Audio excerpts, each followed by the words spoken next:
I am Caroline, 29 years old, and this morning my phone exploded with 16 missed calls. 4 weeks of silence shattered in an instant.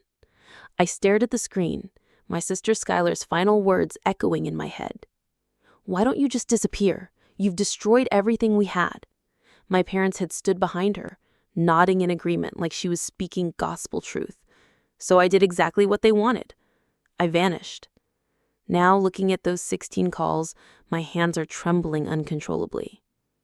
If you're watching this, drop a comment letting me know where you're from. Smash that subscribe button and stay with me as I explain how sometimes cutting toxic family members out of your life is the only way to save yourself. Growing up in suburban Chicago with my parents, Susan and James Mitchell, looked picture perfect from the outside. Our colonial-style house with its manicured lawn and flower beds could have been featured in Better Homes and Gardens. Dad worked as a senior accountant at a prestigious firm, while Mom managed a successful interior design business. 6 years separated me from my younger sister Skylar, a gap that would define every aspect of our relationship from day one. From my earliest memories, I was labeled the responsible one.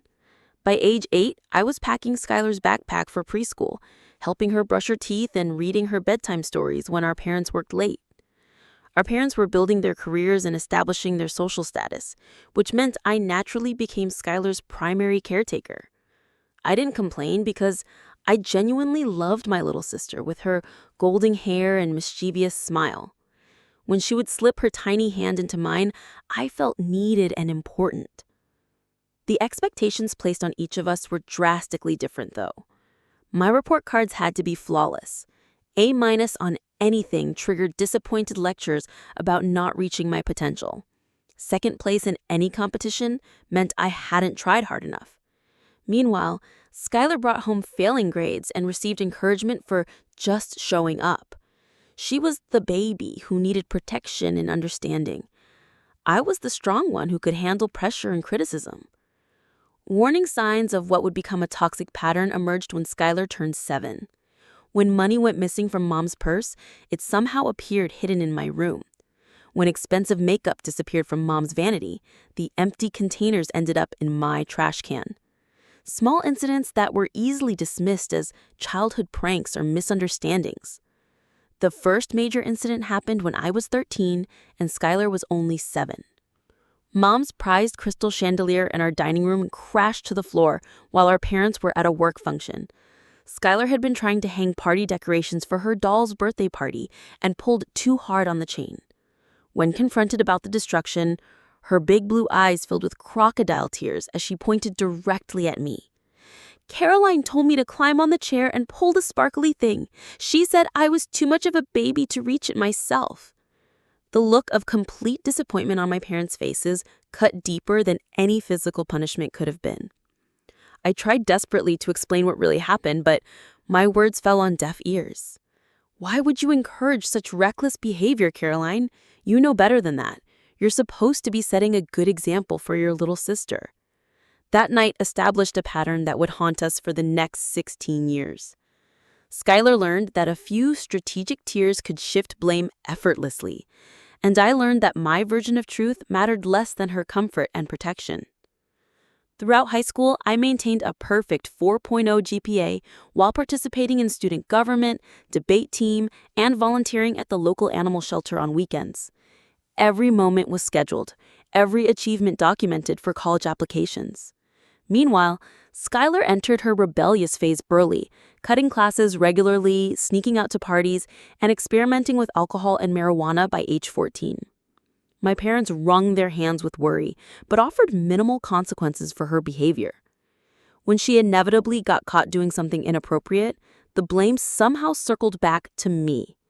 "You were supposed to be watching her more carefully, Caroline. Why didn't you notice she was struggling emotionally? You make everything look so effortless that it makes her feel inadequate and worthless." The message became crystal clear. Her destructive choices were somehow my responsibility to prevent or fix. During my senior year, I received a full scholarship to Northwestern University with their prestigious marketing program. It was everything I had dreamed of, a chance to study at one of the top business schools in the country. The acceptance letter arrived on a gray February morning, and I danced around my bedroom envisioning my bright future ahead. That evening at dinner, Mom burst into tears. Who's going to help keep Skylar on track? Northwestern is hours away from home. Dad remained silent, his disapproval obvious in his clenched jaw and tight expression. 2 weeks later, I declined Northwestern and accepted a partial scholarship to University of Illinois Chicago instead. I told myself it was a practical decision. Staying close to home would save money on room and board. I could continue my weekend job at the marketing firm where I had been interning. It made financial sense. The look of relief on my parents' faces convinced me that I had made the right choice, even as my dreams of independence and prestige slowly faded away. College years passed in a blur of classes, internships, and continuing to manage Skylar's increasingly chaotic lifestyle. While I maintained my scholarships and worked 25 hours weekly at the marketing firm, Skylar barely scraped through high school and enrolled half-heartedly in community college. She dropped out after one semester, claiming the professors were boring and the coursework was beneath her intelligence level. My parents didn't push the issue. She was still young, they said. She had plenty of time to figure out her path in life. Some people just need more time to mature and find their calling. I graduated magna cum laude with a marketing degree and immediately landed a full-time position at the same firm where I had been interning. My starting salary was more than my parents had ever made individually. I found a modest apartment 20 minutes from the family home and began establishing my independence while remaining close enough to help when crises inevitably arose. And there were always crises. Skylar couldn't hold down any job for more than a few months. Retail positions ended when she argued with customers. Restaurant jobs concluded when she showed up late repeatedly. Office temp work finished when she was caught using company computers for personal social media during business hours. 5 years flew by, and my career trajectory continued climbing steadily upward. What began as an entry-level marketing coordinator position evolved into account management, then senior account executive. By 27, I was leading campaigns for major clients and had tripled my initial salary. Each promotion came with congratulatory flowers from colleagues, celebratory dinners with work friends, and increasingly uncomfortable reactions from my family. Success changed how they perceived me. The first time I arrived for Sunday dinner in my new car, a reliable but modest Honda that I had saved for 18 months to purchase, Dad examined it with pursed lips and a disapproving expression. "Must be nice to have that kind of disposable income to throw around," he commented, even though he knew I had been eating ramen noodles and skipping social events to save for the down payment. Mom quickly changed the subject, asking if I was dating anyone seriously. Her usual, not-so-subtle reminder that career achievements meant absolutely nothing without a husband and children to complete my life. Skylar had by then cycled through dozens of jobs, never lasting more than a few months at any position. Waitressing at trendy restaurants, working retail at expensive boutiques, receptionist work at medical offices, and sales positions at 3 different pyramid scheme companies. Nothing ever stuck or held her interest. Then she met Blake. 6 feet tall, with broad shoulders and a charming smile that never quite reached his cold eyes. He claimed to work in construction management, though his employment seemed as sporadic and unreliable as Skylar's had always been. He had a confidence about him that she found irresistible, along with expensive tastes that didn't match his supposed income level.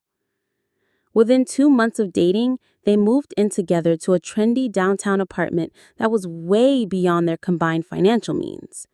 Within 4 months, the sob stories began flowing like clockwork. They couldn't make rent because Blake's boss was late paying his crews. Their electricity got shut off due to what they claimed was a billing error by the utility company. Blake's truck broke down and needed expensive repairs that insurance wouldn't cover. Each crisis mysteriously required exactly the amount of money that Skylar knew I had recently received from bonuses or tax returns. Information she gathered during our increasingly uncomfortable family dinners, where conversations inevitably turned to my financial situation and spending habits. "How much did that promotion increase your salary, Caroline?" Skylar would ask, with Blake sitting beside her, nodding with obvious interest. "That big client you landed last month, did you get a substantial bonus for bringing them in?" Mom and Dad never redirected these inappropriate questions, seemingly as curious about the answers as Skylar and Blake were. The first breaking point of this phase came when my parents' 12-year-old sedan finally died completely. The repair costs far exceeded the vehicle's actual value, and they found themselves without reliable transportation. Dad needed to commute 40 minutes to his accounting firm, and Mom's interior design business required her to visit client locations throughout the Chicago area. Without thinking twice about the financial impact, I purchased them a dependable used Toyota. Nothing flashy or expensive, but reliable enough to last them several more years. I drove it to their house one Saturday morning, handed them the keys with a smile, and expected nothing more than gratitude and maybe a home-cooked meal. What I received instead was a complicated mess of emotions and resentment. Mom cried, claiming she felt like a charity case. Dad looked embarrassed and uncomfortable, as if accepting help from his daughter wounded his pride. Skylar, who happened to be visiting with Blake, practically vibrated with visible resentment and jealousy. After I left their house, she called me within an hour. My phone buzzed insistently as I drove home, and I foolishly answered. "So, you're just showing off now?" She spat into the phone with venom in her voice. "You know Blake and I have been saving for a car for months, but you never offered to help us. But you just drop a brand new car in Mom and Dad's driveway like it's pocket change?" You always need to be the hero, don't you, Caroline? Always need to make the rest of us look like failures by comparison. I tried desperately to explain that our parents needed reliable transportation for their livelihoods, that I wasn't trying to show off or make anyone look bad. But Skylar had already constructed her narrative, one where my generosity was actually a calculated move designed to humiliate her and Blake. That evening, Mom called to thank me again for the car, but also to gently suggest that perhaps I could help Skylar and Blake too, just to keep peace in the family and prevent further resentment. That was the moment I first recognized the toxic pattern clearly for what it really was. No matter what I did, how hard I tried to help, or what I sacrificed for this family, it would never be enough or right. Either I wasn't doing enough to help everyone equally, or I was doing too much in the wrong way that made others feel inadequate.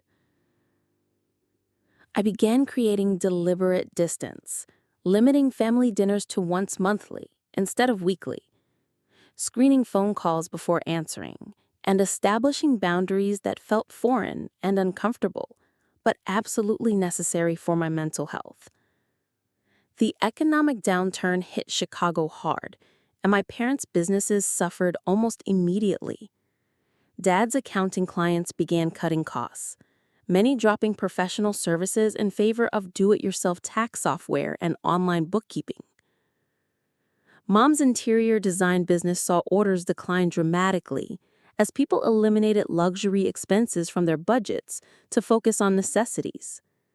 Within 6 months, they were struggling to make mortgage payments on the house that had been our family home for over 20 years. They didn't ask directly for financial help because their pride wouldn't allow such direct requests. They didn't need to ask, though. Mom mentioned casually during our monthly dinner how they might need to downsize and sell the house soon. Dad commented repeatedly about sleepless nights worrying about their financial future and retirement savings. Their hints were subtle, but clear enough for me to understand what they needed. I offered to cover their mortgage payments for 8 months, giving them time to reorganize their businesses or find alternative income sources to bridge the gap.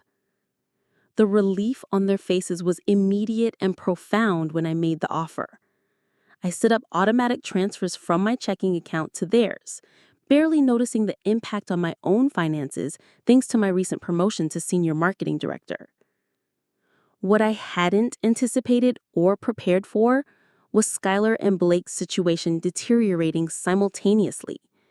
Their trendy downtown apartment building was sold to new owners who immediately raised rents beyond what any reasonable person could afford. With nowhere else to go and no savings to secure a new place, they moved into my parents' home temporarily. Temporarily stretched from weeks to months to what appeared to be a permanent arrangement with no end date in sight. My monthly visits became increasingly stressful and uncomfortable. The dining room table, once the site of merely awkward conversations, transformed into a battlefield of passive-aggressive comments and outright hostility. Blake would sprawl on the living room couch during my visits, making minimal effort to acknowledge my presence while scrolling through his phone. Skylar cataloged the ways life had been unfair to her lately, listing every perceived slight and disappointment as if I were somehow responsible for her circumstances. My parents alternated between trying to mediate the tension and adding their own grievances to the growing pile of resentment.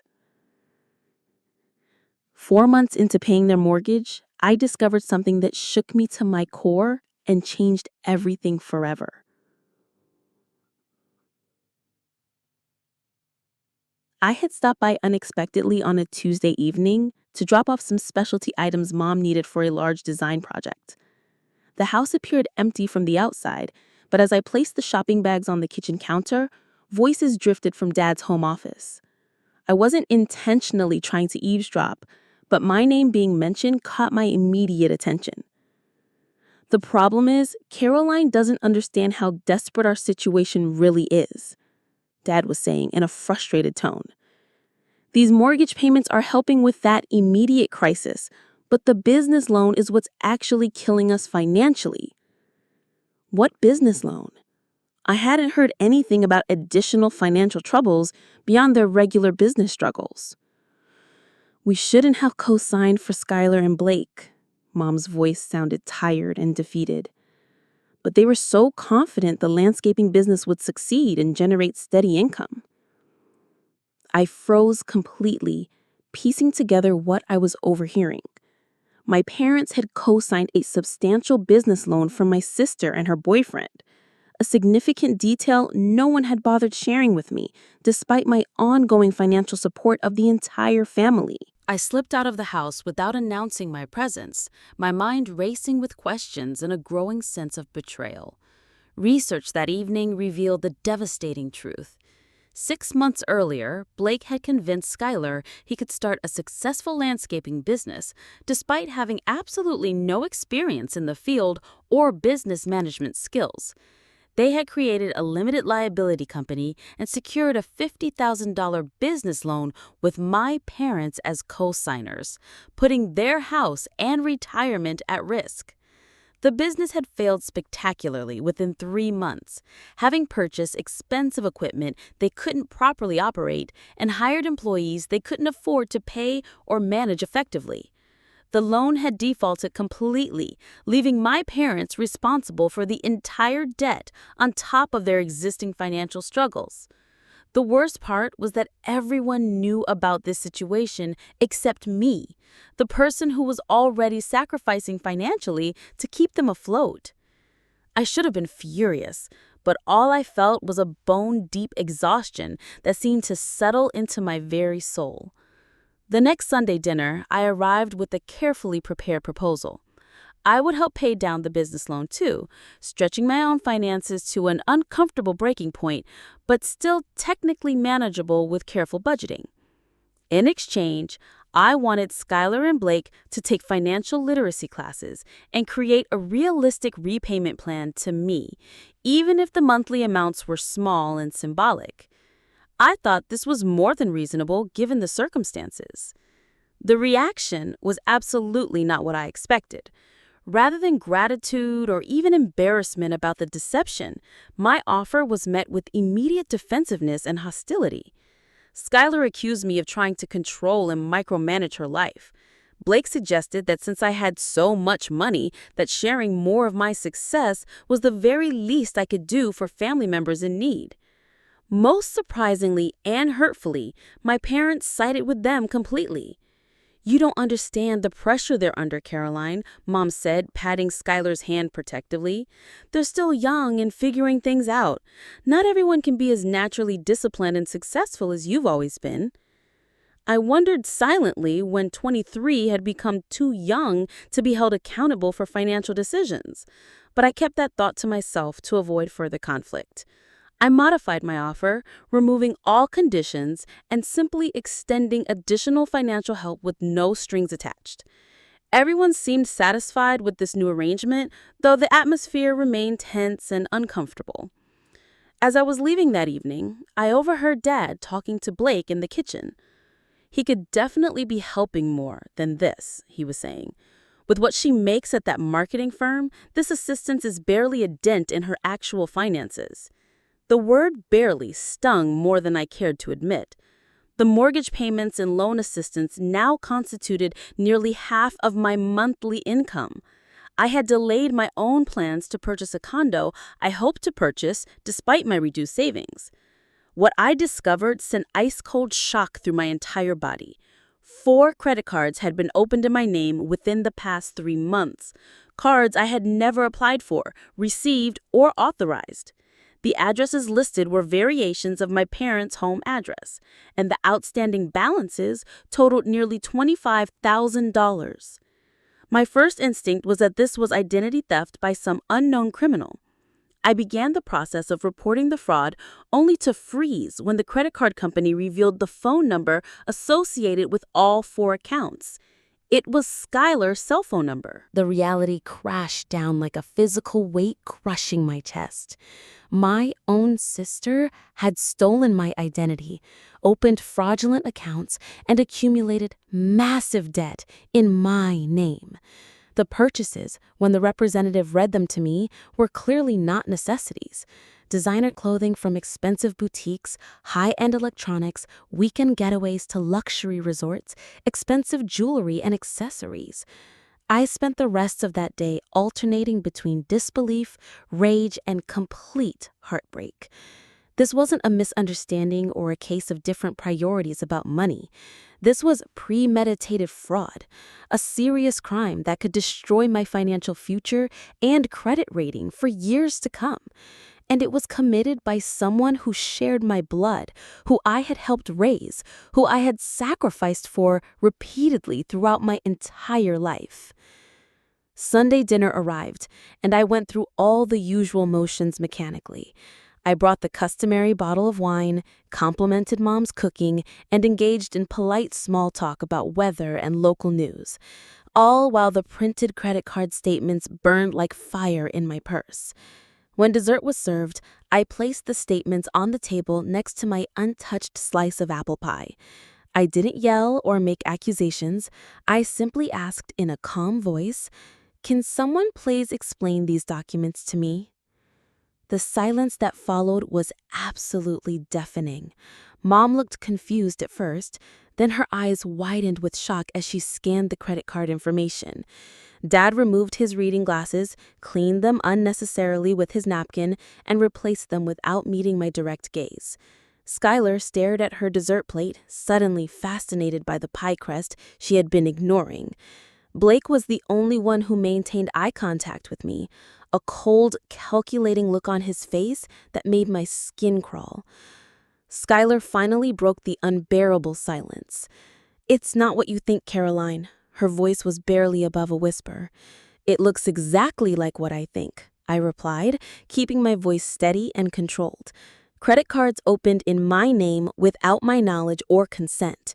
That's identity theft and credit card fraud. Both are serious crimes."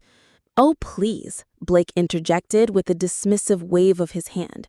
"Don't be so dramatic about everything. It's family helping family. You're always talking about wanting to help anyway, so what's the real difference?" My Karen's response shocked me more than anything else that had happened. Instead of expressing horror at what their daughter had done to me, they immediately began making excuses and justifications. Skylar has been under tremendous pressure lately, Mom offered, reaching across the table for my hand. I pulled away before she could touch me. They were just trying to get back on their feet after the business setback, Dad added. They were planning to pay everything back before you even noticed the accounts existed. I stared at these people who had raised me, who had supposedly taught me right from wrong, who were now justifying criminal behavior because it was easier than holding Skylar accountable for her actions. Something fundamental shifted inside me at that moment, like a foundation cracking beyond repair. "So you knew," I said, looking directly at my parents. "You knew she stole my identity, and you said absolutely nothing to me about it?" Their guilty silence was confirmation enough. I turned to face Skylar, who had finally looked up from her plate, defiance replacing her initial shame. "You owed me," she said, her voice rising with false righteousness. "You with your perfect job and your perfect life, always making the rest of us feel like complete failures just by existing. When have I ever made you feel like a failure?" I asked, genuinely confused by her accusation. "I've been helping this family financially for years without ever asking for anything in return." "You think you're so much better than all of us," Skylar continued, standing up now with her face flushed red with anger. "Everything was fine before you started showing off with your promotions and your new car and your constant help that nobody actually asked for. Why don't you just disappear? You've destroyed everything we had as a family."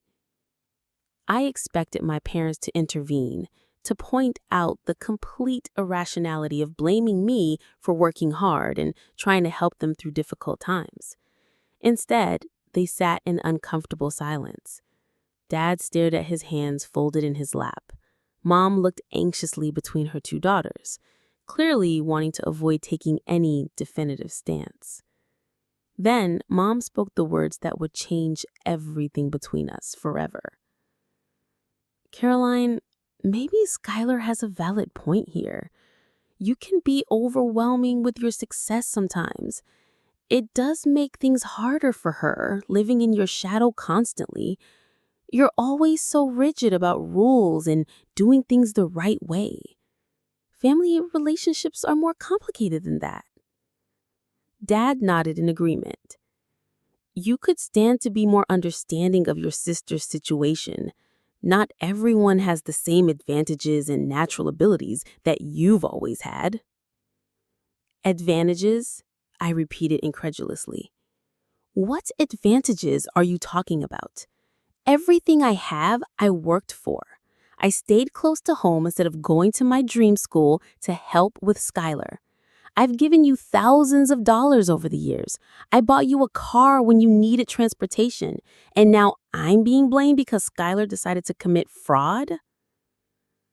"You always make everything sound so black and white," Skylar spat with contempt. "That's your biggest problem, Caroline. You can't understand that sometimes rules need to be bent when family's involved. Sometimes people need help in ways that don't fit your perfect little categories." I looked around the dining room table at these three people who shared my DNA, but suddenly felt like complete strangers. In their eyes, I could see the truth clearly now. To them, I wasn't a daughter or a sister who had sacrificed and contributed selflessly for years. I was a resource to be used, an obstacle to Skylar's happiness, and now an inconvenient witness to their moral compromises. I didn't argue or defend myself any further. There was absolutely no point in trying to reason with people who had already decided I was the villain in their story. I simply stood up, calmly, gathered the credit card statements, and walked toward the front door. "Are you seriously leaving in the middle of family dinner?" Mom called after me, her voice carrying the same guilt-inducing tone she had perfected throughout my childhood. "Yes," I replied without turning around to face them. "I am seriously leaving, and I won't be coming back." The drive home passed in a complete blur, tears streaming silently down my face. Not dramatic sobs, but the quiet weeping that comes with mourning something precious that has died. I was grieving the family I thought I had, the people I believed my parents and sister to be. Most of all, I was grieving the person I had been, the devoted daughter who had structured her entire life around family obligations and expectations that were never realistic or fair. Back in my apartment, I moved with methodical precision despite my emotional turmoil. First, I called all 4 credit card companies to report the fraud and immediately closed the accounts. I provided detailed information and made it clear I would be pressing criminal charges if necessary to protect my financial future. Next, I placed a comprehensive freeze on my credit to prevent any additional accounts from being opened without my explicit written consent. Finally, I contacted my lawyer friend for advice on protecting myself from further financial crimes and what legal options I had for recovery. The practical task kept my hands busy while my mind processed the full magnitude of what had happened. My phone buzzed continuously with texts and calls from my family, but I turned it off completely without reading or answering any of them. Whatever justifications or accusations they wanted to share could wait indefinitely. The next morning, I called in sick to work for the first time in over 3 years. My boss, concerned by this unusual request from his most reliable employee, assured me I had plenty of personal days accumulated and to take whatever time I needed. I spent that entire day alternating between periods of intense planning and moments of overwhelming grief that hit without warning. By evening, I had made several life-changing decisions. First, I would immediately stop all financial assistance to my family. The automatic mortgage payments were canceled, and I notified my parents' bank of the change. Second, I would seek professional therapy to understand how I had become so deeply enmeshed in this toxic family dynamic. Third, I would cut all contact temporarily to gain the perspective I desperately needed. I composed a single text message to my parents. I need space to process what happened. Please don't contact me for a while. I will reach out when I'm ready to talk. Then I blocked all their phone numbers along with Skylar's and Blake's. The action felt simultaneously liberating and terrifying, like stepping off a cliff without knowing if I could fly. My friend Amanda came over that night, bringing comfort food and a sympathetic ear. As I recounted the entire situation, her expression shifted from shock to outrage on my behalf. "Caroline, what they did isn't just morally wrong, it's completely illegal," she emphasized, passing me another tissue. "And the way they turned it around on you afterwards is classic manipulation and gaslighting. You're not crazy for feeling betrayed." I think the hardest part is realizing this pattern isn't new, I admitted through fresh tears. This has been our family dynamic my entire life. I just couldn't see it clearly until now because I wanted so desperately to believe we were a loving, normal family. "Because you do love them, and you wanted to believe the best about them," Amanda replied gently. "That's not a character flaw, that's being human. But loving someone doesn't mean you have to accept abuse or criminal behavior from them."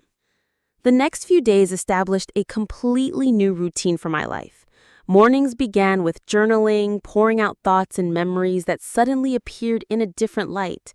Afternoons were dedicated to work, where I threw myself into marketing campaigns with renewed focus and energy. Evenings alternated between conversations with friends I had neglected while prioritizing family drama and researching therapists who specialized in family trauma and codependency issues. For the first time in years, I felt like I was living my own life instead of constantly reacting to other people's crises. 1 week after the confrontation, I attended my first therapy session with Dr. Margaret Chen, a compassionate woman in her 50s with kind eyes and a direct communication style. In her comfortable office filled with soft lighting and healthy plants, I began unraveling the tangled web of my family relationships. It sounds like you've been functioning as both the family scapegoat and the family rescuer for most of your life, she observed during our second session.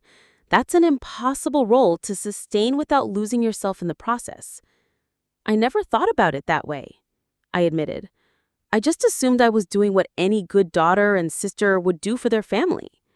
The work ahead of us will involve learning to distinguish between healthy family support and enabling destructive patterns. It's about finding ways to care about your family's well-being without taking responsibility for fixing their problems or accepting blame for their poor choices. The sessions with Dr. Chen became an anchor during the emotional storm I was navigating. With her guidance, I began recognizing patterns that had been invisible to me before. How Skylar's crises always seemed to coincide perfectly with my professional achievements. How my parents consistently reinforced this dynamic by expecting me to solve problems while never holding Skylar accountable for creating them.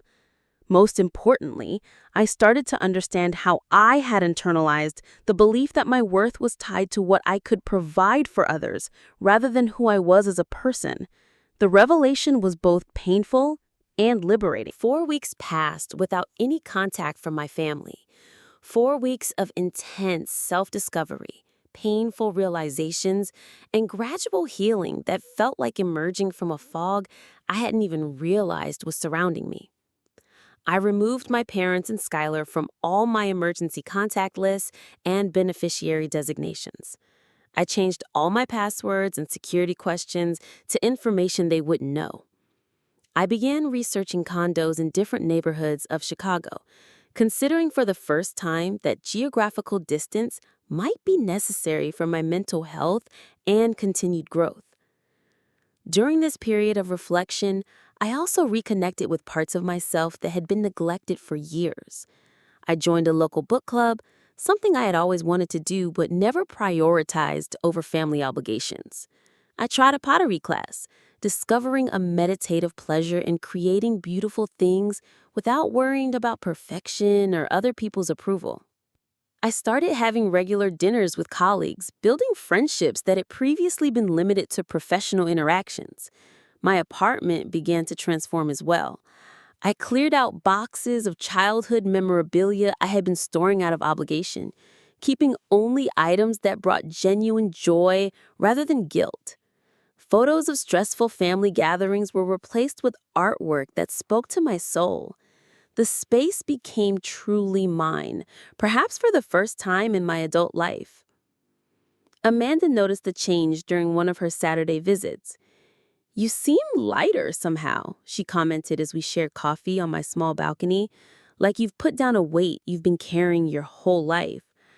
"I think I have," I agreed, surprising myself with how genuine my smile felt.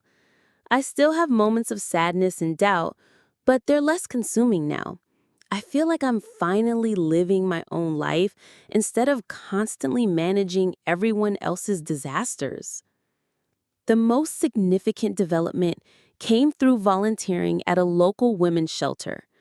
I had seen a flyer at my coffee shop advertising their need for someone to help residents with job applications and interview preparation.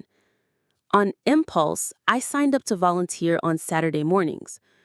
Working with women who were rebuilding their lives after leaving abusive relationships gave me perspective on my own situation. These brave women were starting over with nothing but determination and hope, refusing to let their past define their future. Their courage inspired my own journey toward independence and self-respect. 8 weeks after cutting contact, I felt ready for whatever conversation might come next. I had built a life that was genuinely mine, anchored in my own values and choices rather than other people's expectations. I had established firm boundaries and developed the emotional strength to maintain them, regardless of guilt trips or manipulation attempts. Most importantly, I had learned to distinguish between loving my family and enabling their destructive patterns. I could care about their well-being without taking responsibility for their happiness or accepting blame for their poor decisions. The night before I planned to unblock their numbers, I stood on my balcony, looking out at the Chicago skyline. The city lights reflecting on Lake Michigan reminded me of how much beauty existed in the world when you weren't constantly focused on other people's drama and crises. I felt a profound sense of peace and gratitude for the painful awakening that had ultimately led to genuine personal growth. Whatever tomorrow brought with my family, I was ready to face it as the person I had become, rather than the person I had been trained to be. The morning arrived with unexpected emotional weight. I had slept restlessly, my dreams filled with imagined confrontations and impossible reconciliations. Sitting on my bed with phone in hand, I took several deep breaths and unblocked the family numbers I had blocked 8 weeks earlier. Within seconds, notification alerts began appearing on my screen like an avalanche. 16 missed calls spanning just the previous day alone. 6 calls from Mom, 5 from Dad, 4 from Skylar, and 1 from Blake. My thumb hovered over the voicemail icon as hesitation gripped me despite all my preparation. Dr. Chen and I had discussed this moment extensively over multiple sessions. I had a clear plan with boundaries firmly established and responses carefully practiced. Still, my heart raced as I pressed play and put the phone on speaker to hear what they had to say. The first messages were predictably accusatory and manipulative. Mom's voice was tight with indignation and false righteousness. "Caroline, this silent treatment is completely inappropriate and childish. We need to discuss the credit card situation like mature adults. Call me back immediately." Dad's message followed similar patterns. "Your mother is extremely upset by your selfish behavior.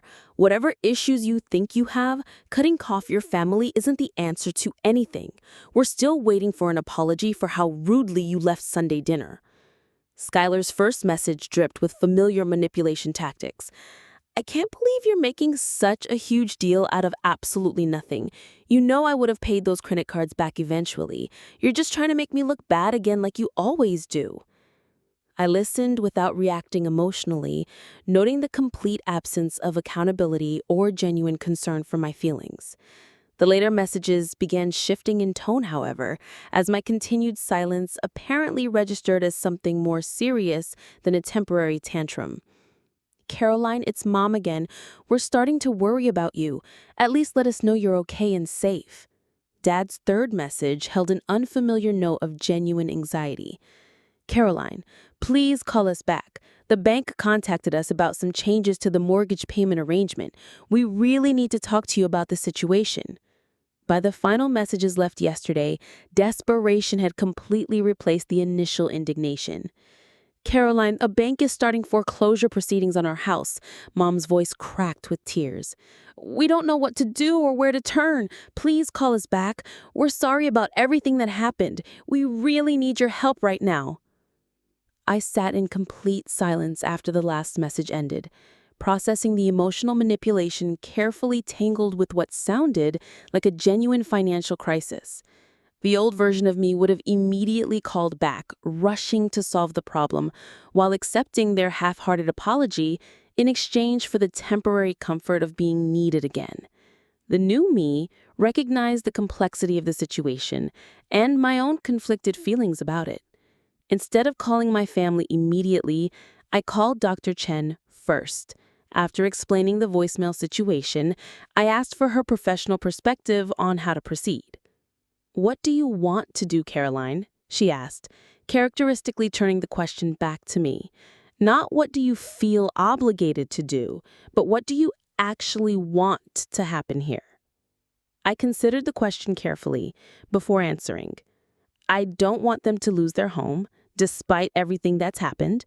I still care about their well-being, but I also don't want to fall back into the same toxic patterns we had before.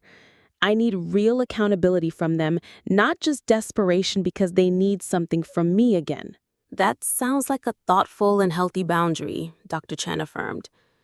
Perhaps you should consider what concrete actions would demonstrate genuine accountability to you, not just words or promises. After our call, I contacted a financial advisor I had consulted about my own investment strategy.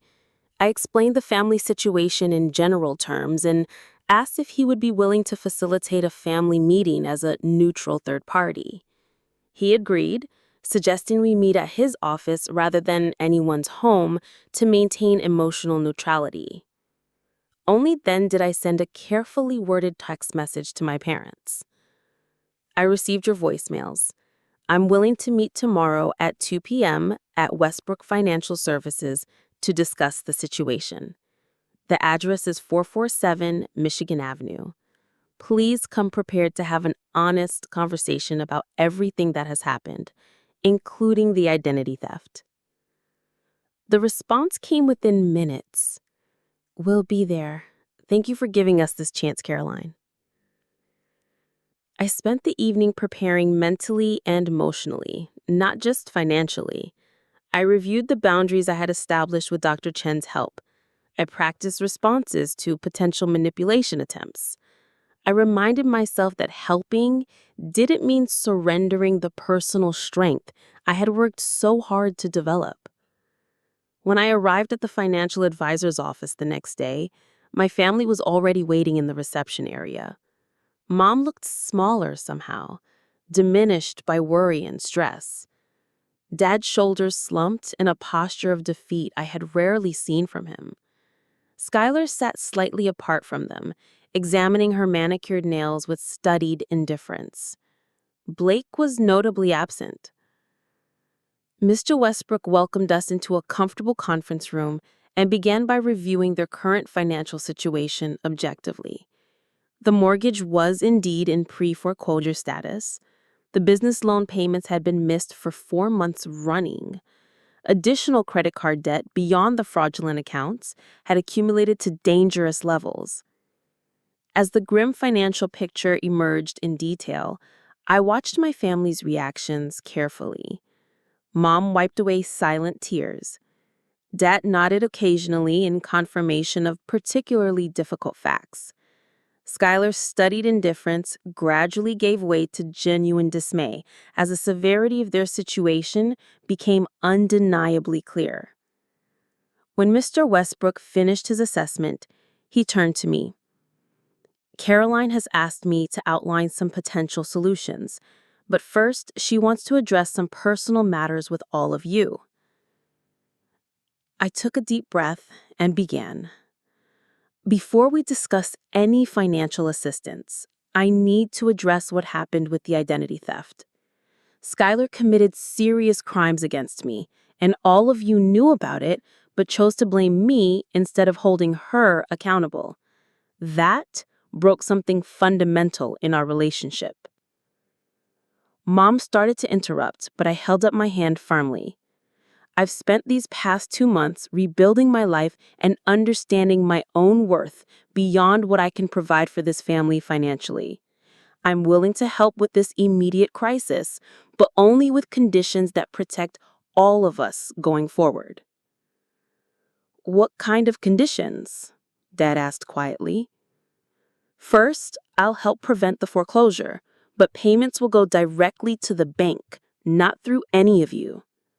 Second, I'll assist with the business loan on the condition that Skylar takes financial responsibility classes and establishes a repayment plan to me, even if the amounts are small.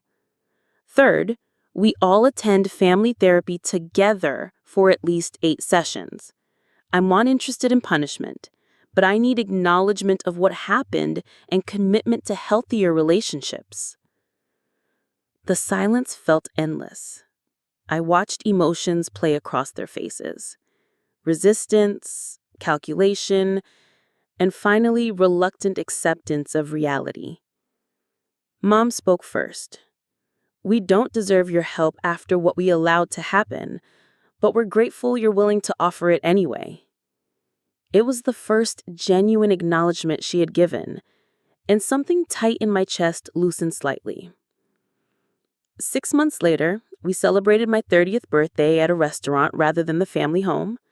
The conversation flowed more naturally than I had expected, punctuated by genuine laughter and only occasional moments of tension. When Skylar raised her glass for a toast, her words surprised me completely. "To Caroline," she said, meeting my eyes directly for the first time in months, for teaching us that real love sometimes means saying no, and that helping isn't always the same as enabling destructive behavior. The journey toward healing our family relationships remains ongoing and complicated. Some days bring frustration when old patterns try to resurface. Other days offer genuine hope that we're building something healthier than what existed before. I maintain my boundaries with constant vigilance, recognizing that they protect not just me, but all of us from falling back into codependency and manipulation. My life has expanded far beyond family obligations and crises. The women's shelter volunteering has become a central part of my identity and purpose. I've planned a trip to Japan that I've been dreaming about for years. New friendships continue to deepen, romantic possibilities have emerged, and my career growth hasn't slowed down. Most importantly, I've learned that caring about family doesn't mean sacrificing yourself completely. True connection requires boundaries as much as it requires openness. It demands accountability as much as it offers forgiveness. It thrives on healthy interdependence rather than toxic codependency. The 16 missed calls that started this story taught me that sometimes walking away is the strongest thing you can do. Sometimes disappearing forces people to confront their own behavior instead of blaming you for their problems. Sometimes the people who claim to love you need to lose you temporarily to remember your actual value. Have you ever had to set difficult boundaries with people you love? Sometimes the hardest part of caring for others is learning to care for yourself first. I'd love to hear your experiences in the comments below. If this story resonated with you, please like and subscribe for more stories about healing, growth, and finding your strength. Remember, sharing these stories helps others who might be struggling with similar family dynamics. Thank you for being part of this conversation, and I wish you courage in setting your own boundaries and finding peace in your relationships.